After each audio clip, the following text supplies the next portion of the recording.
Welcome to the State of Corruption Report Score 2021 prepared by the Center for Transparency and Accountability in Liberia, CENTAL, with support from the Government of Sweden.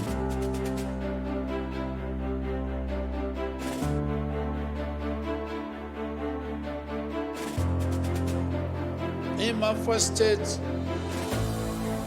of the Nation address, which was delivered in 2018 at the beginning of my presidency, I declared that corruption under my administration will be unacceptable. I promised the Liberian people that those who prefer the public courts will be made to account. What do Liberians think?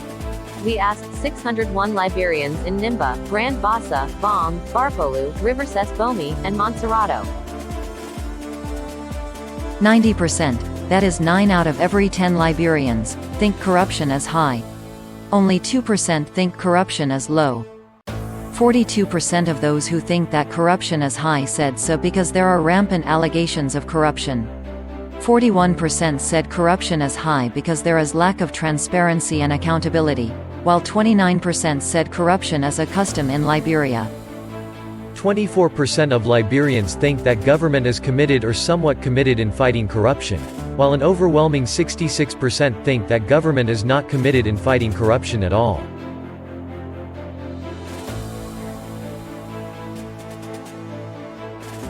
We asked citizens which public services are more prone to corruption. Medical services topped the list. 57% of citizens said medical services are the most prone to corruption. Amongst those who said medical services are most prone to corruption, 65% are females. Police services ranked number 2 with a whopping 56% saying police services are more prone to corruption.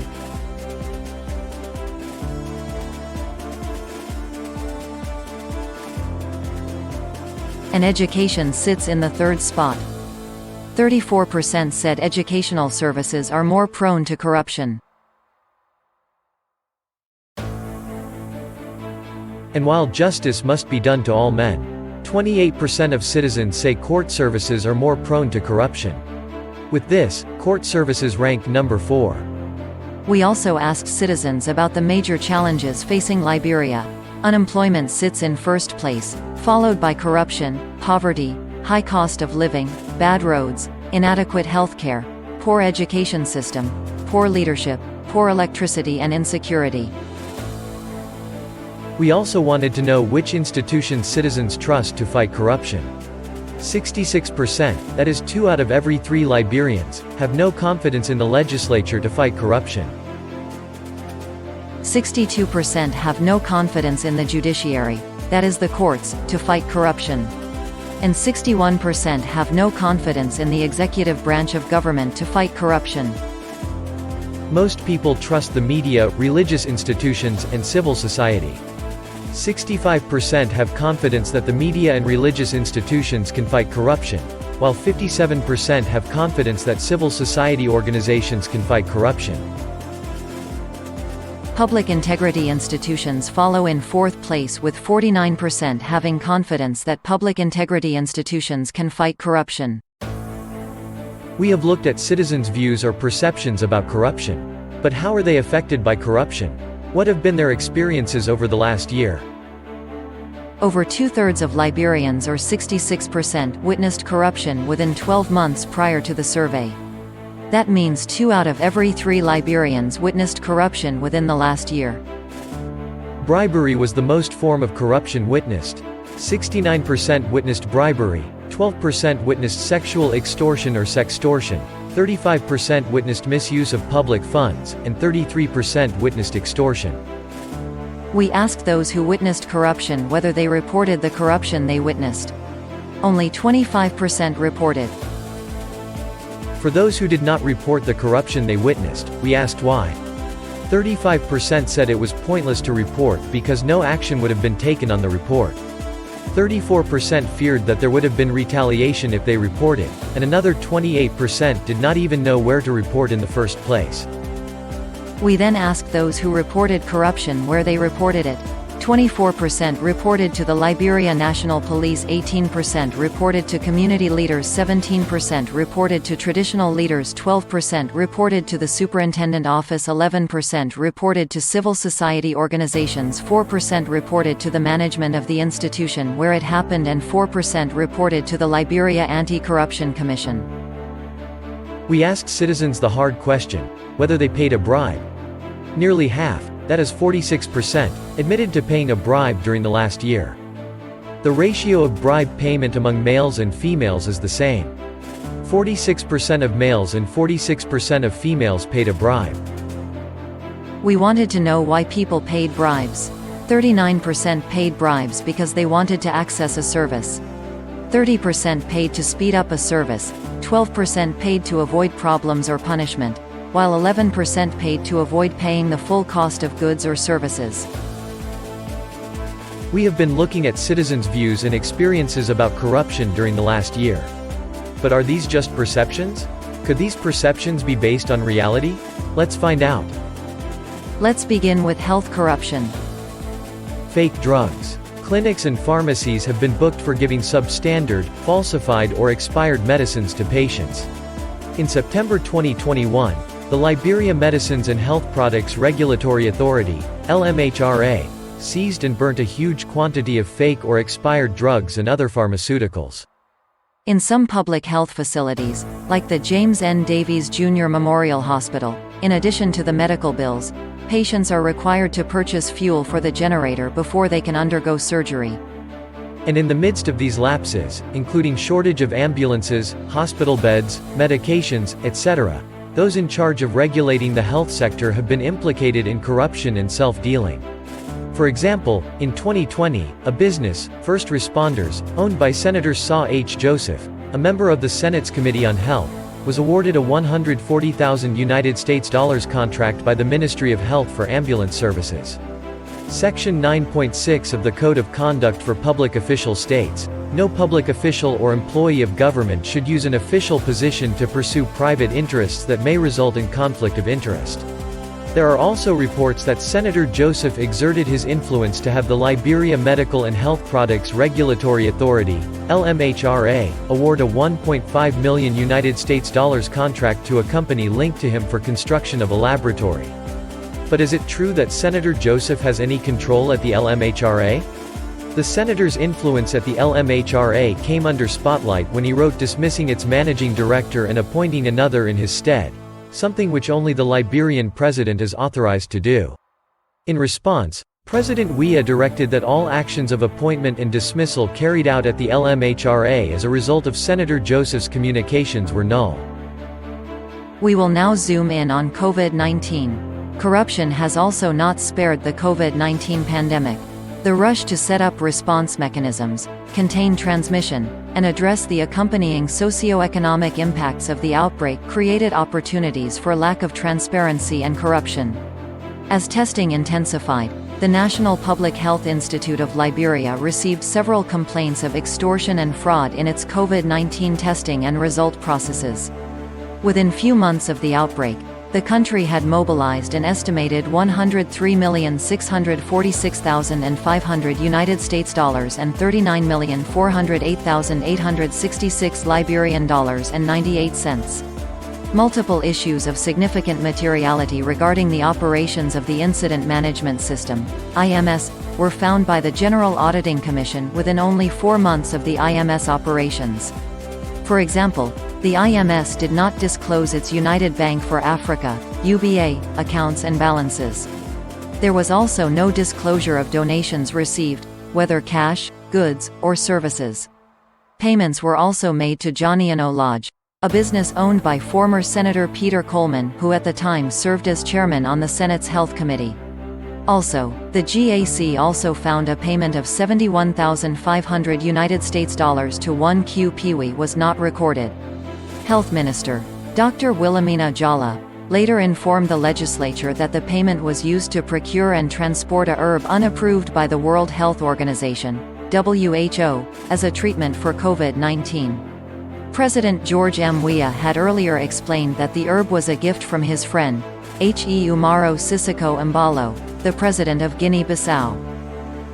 So, who's saying the truth? A general requirement that when funds are advanced to you, even based on our national standards, you must be able to account for those funds before you can get replenishment. In the case of Lete has been found wanting in that respect. Monies that were advanced to them, that those amounts were not properly liquidated. As a result, they could not get additional funds. And what's the story behind the much talked about stimulus package? A prominent feature of the COVID response is the food aid program dubbed COVID-19 Household Food Support Program, (COFSP). Amounting to $30 million, the COHFSP is a social safety net program aiming to reach up to 2.5 million vulnerable poor and the most food insecure people in all 15 counties. But the COHFSP got off to a bumpy start as government's choice of the World Food Programme, WFP, to implement the program raised questions about the viability of state institutions to deliver the assistance. Concerns were also raised about accountability. In fact, when the Senate later mandated the General Auditing Commission, GAC, to audit the WFP and the COHFSP Steering Committee, they received a shocker. Madam Usador Gay, then Auditor General, wrote informing the Liberian Senate that the WFP, being a UN agency, could only be audited under limited conditions. If it is not expressly stated in the Memorandum of Understanding or contract that the country's supreme audit institution, which is the GAC, is to audit, the country's SAI cannot audit the UN agency. I reviewed the MOU and accordingly, the auditor of the first president of the Court of Accounts of France, is the auditor for WFP until June 30, 2022, the Auditor General indicated. The WFP reports that food distribution has been completed in 10 out of the 15 counties, and a total of 2,503,820 persons are reported to have benefited. But this figure is heavily disputed. Senators have said that the process was characterized by theft. I recommend that the WFP should still be made to appear in the president to answer questions why such a visible poll. And now to the executive. Pillar 4 of government's pro-poor agenda for prosperity and development, PAPD, is governance and transparency. President Weah has submitted key anti-corruption bills to the legislature in this regard. But laws do not work magic in Liberia. Implementation of the beautiful laws remains the problem. Laws are even violated by those in power. For example, upon taking office in January 2018, President George M. Weah removed the head of Secretariat of the Liberia Extractive Industries Transparency Initiative, LEITI, and appointed another in his stead. Shortly thereafter, Liberia was temporarily suspended by the global EITI. After the government bowed to local and international pressure, the suspension was lifted in March 2020 due to improvement in implementation related to MSG oversight and the publication of outstanding EITI reports. Also, prolonged leadership gaps at key public integrity institutions mean that these institutions cannot function effectively. For example, at the Liberia Anti-Corruption Commission, LACC, there are only 3 out of 5 commissioners, with the third only recently appointed. The vacancy created nearly a year ago by the passing of E. Barton Yenswa, Director General of the Internal Audit Agency, IAA, has yet to be filled. Also, budgetary support to public integrity institutions is hugely inadequate and pales in comparison to support provided other sectors. For example, budgetary allocations to the Office of the Pro Tempore and the Office of the Speaker in the budget for fiscal year 2020-2021 far exceeds the combined allocations to the Liberia Anti-Corruption Commission, LACC, Public Procurement and Concessions Commission, PPCC, Financial Intelligence Unit, FIU, and the Liberia Extractive Industries Transparency Initiatives, LEITI. While the pro tempore and the speaker received $3,142,157 the 4 integrity institutions received $2,976,348. In addition to underfunding integrity institutions, there is little effort to investigate and prosecute cases of corruption, especially those implicating the current administration. For example, when Kroll Associates Inc. and the Presidential Investigation Team called for a forensic investigation into the $25 million mop-up exercise, The General Auditing Commission, GAC, based on request by the government, employed an agreed-upon procedure. And even when the GAC released its report, the LACC was again asked to investigate the matter. It is now well over 2 years since the LACC began its investigation and a report is yet to be released. Notwithstanding the weaknesses in the executive's anti-corruption approach, progress is being made on other fronts. The National Integrity Forum, NIF, was revitalized in 2021 with an objective to promote integrity standards in the public and private sectors through effective collaboration, coordination, and review. Liberia's anti-corruption community has also been hit by fatalities. During the period under review, there were mysterious deaths of persons working in the anti-corruption space. Within a week in October 2020, 4 persons died under suspicious circumstances.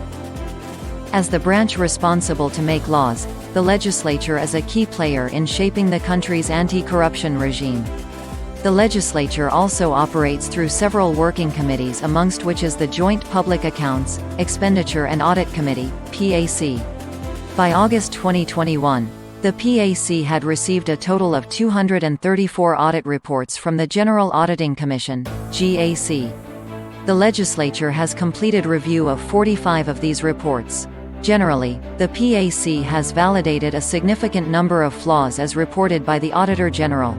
In many cases, the PAC agreed with the Auditor General that amounts in the reports be recovered by the designated officials or staff, followed by prosecution through appropriate government authorities. However, recommendations of the PAC have largely not been implemented. While the legislature has demonstrated some will in strengthening the anti-corruption framework and holding public officials accountable, the body itself has implicitly declined to be audited despite calls by some of its members and the public to do so. There exists no record that the legislature has been audited since 2006. It has also resisted efforts by the Internal Audit Agency, IAA, to have internal auditors assigned. During the period under review, United States government placed global Magnitsky designations on several individuals, including Counselor H. Barney G. Sherman, on grounds that he allegedly facilitated bribery in the judiciary. Also, Senator J. Milton T.J. made a startling revelation of how Senate committee chairs bargain with nominees from the executive branch to employ persons of their interest in order to be confirmed. Police services rank second to medical services as more prone to corruption in Liberia. There are many factors fueling this perception, ranging from petty to grand corruption. A GAC audit report covering 2014 to 2018 found that the LNP made payments amounting to $8,681,315 for special operations services, intelligence services, goods, works and services without adequate supporting documentation. Police officers interviewed said those in the police hierarchy often interfere with the duties of lower-ranked officers. Also, the lack of autonomy and a merit-based system impedes independence and hampers morale. Salary stands at a low. Officers with lower ranks disclosed that their salaries are anywhere between $100 to $140. Note that the salaries of the Speaker, $20,461, and the Pro Tempore, $21,187.50, can cover the salary of 275 police officers at the rate of $150. Police officers are also responsible to purchase their own uniforms. According to them, the last time police officers received a set of uniform was during the regime of former President Ellen Johnson Sirleaf. With only under 10% of the budget directed towards non-salary items, the LNP is under-resourced. Officers continue to shoulder stationary costs at depots, while citizens sponsor police operations. Liberia's budget is being used to foster legalized corruption. Here are a few examples. $3.6 million was budgeted in the 2020-21 budget for legislative engagements and public accessibility. This budget line never existed. The government has begun distributing the amount to each lawmaker. The Senate has said that the funds are meant to empower legislators to implement development projects across the country. Article 3 of the Liberian Constitution provides for the separation of powers amongst the 3 branches of government. The public finance law also holds the executive accountable to the legislature with respect to the management of public finances. In previous years, funds were provided to the Liberia Agency for Community Empowerment, LACE, for implementation of development projects desired by legislators and their constituents. Another classic example of budget manipulation is the Esther and Geraldine Medical Center, E&J, located in Ganta, Nimba County and owned by Senator Jeremiah Kung. Senator Kung previously served as co-chair of the House's Committee on Ways, Means, and Finance, which plays a major role in the budget review process. The facility owned by Senator Kung has received nearly $1 million through the national budget between 2016 to 2020 and is set to receive another $50,000 for the 2020-2021 fiscal year. Interestingly, the referral hospital in Harper, Maryland County, J.J. Dawson, has received only $604,718 over the same period, an amount nearly $300,000 lesser than what was received by E&J. The budget has also been employed as a tool of political patronage. For example, while the budget of the Painesville City Corporation, PCC, was reduced $371,788 in the 2020-2021 fiscal year, the budget of the Monrovia City Corporation, MCC, was increased by over 61% from $2,581,918 2019-2020 to $4,180,790 in the 2020-2021 fiscal year. The amount allocated to the MCC is far greater than funding provided by government to all 15 counties combined. Note that the average amount received as government funding to each county is $214,891. Consider also that the MCC collects taxes in addition to what government provides it. It has also faced resistance by other townships for overstepping its bounds and collecting taxes in their local government areas. The MCC claims it has the legitimate authority to collect taxes in other jurisdictions. The MCC is headed by Mayor Jefferson T. Koigi, Youth League Chairman of the ruling Coalition for Democratic Change, CDC. There have been efforts to address judicial corruption. 40 billboards detailing court costs, fees, and fines have been posted at courts to help address exploitation by keeping the public informed about payments. Signs have also been posted against bribery and facilitation payments at various courts. In order to address delays in resolution of cases, a division of case management was recently created to track cases as they progress through the judiciary. But corruption remains prevalent. Section 13.5 of the Criminal Procedure Law is being used by judges to extort monies from criminal defendants. Defendants who should ordinarily benefit from this section and be released without bail often pay bribes before their release. Also, law school graduates who pass the bar examination are demanded to pay questionable fees before they are allowed to take the oath of lawyers. Those who do not comply stand the risk of not being licensed to practice law. Judicial independence is only an aspiration. Former Associate Justice Kabina Jana was illegally removed from the Supreme Court. Also, there is no independent constitutional or statutory framework established to vet the competency, integrity, and qualification of would-be judges in Liberia. The independence of the judiciary has also been undermined by resource constraints and limited autonomy. Allowances are no longer being provided to judges despite constitutional protection allowing for same only under a national program enacted by the legislature. There has also been cases concerning unethical conduct of lawyers and judges. From 2019 to 2021, 54 complaints of ethical breach involving judges were received. One of these cases was withdrawn by the complainant. Of the 20 complaints received in 2021, the Judicial Inquiry Commission, JIC, has concluded and made determination in 13 cases, finding no ethical breach in 4.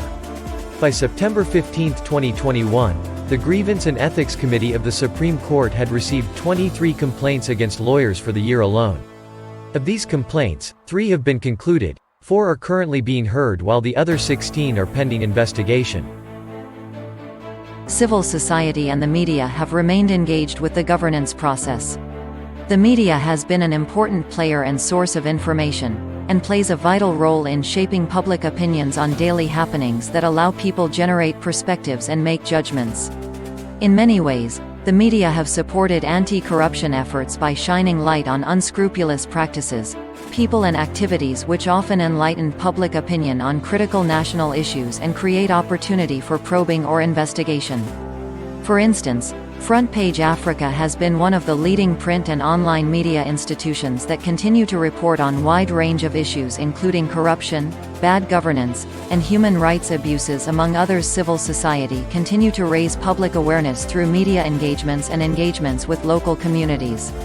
They are also using research to gather evidence for advocacy.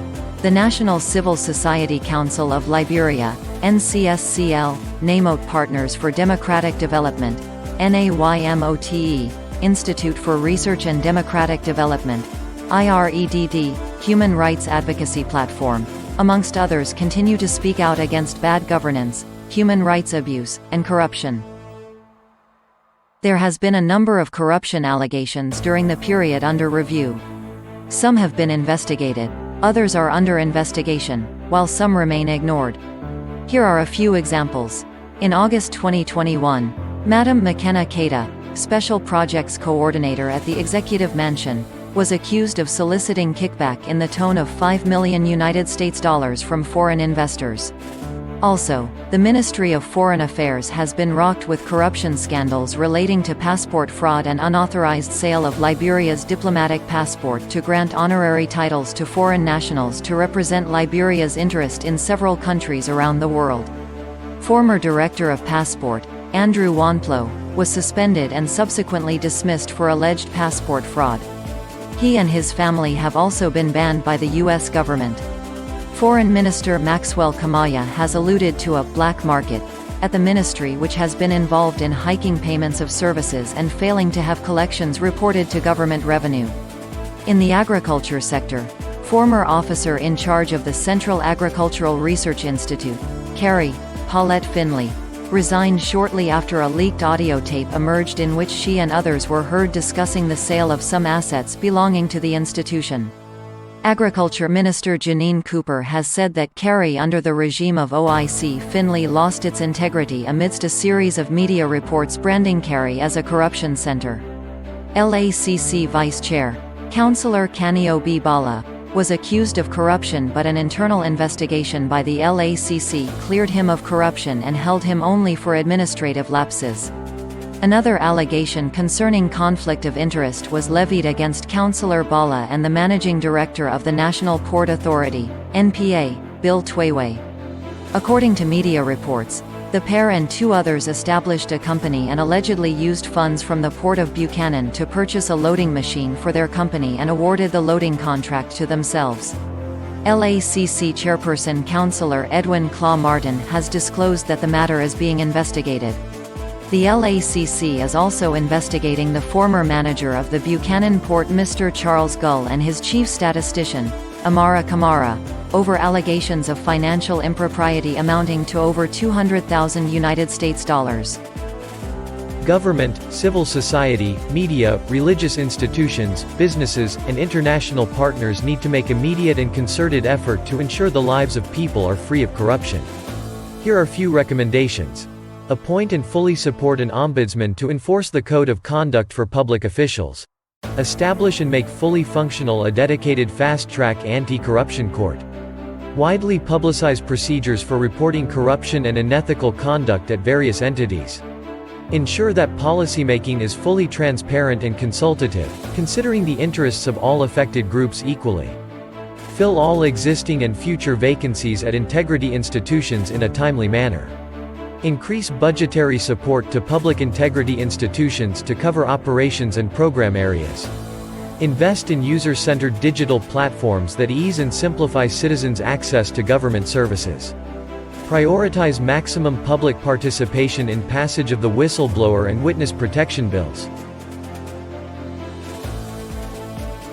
This has been a presentation of the State of Corruption Report 2021.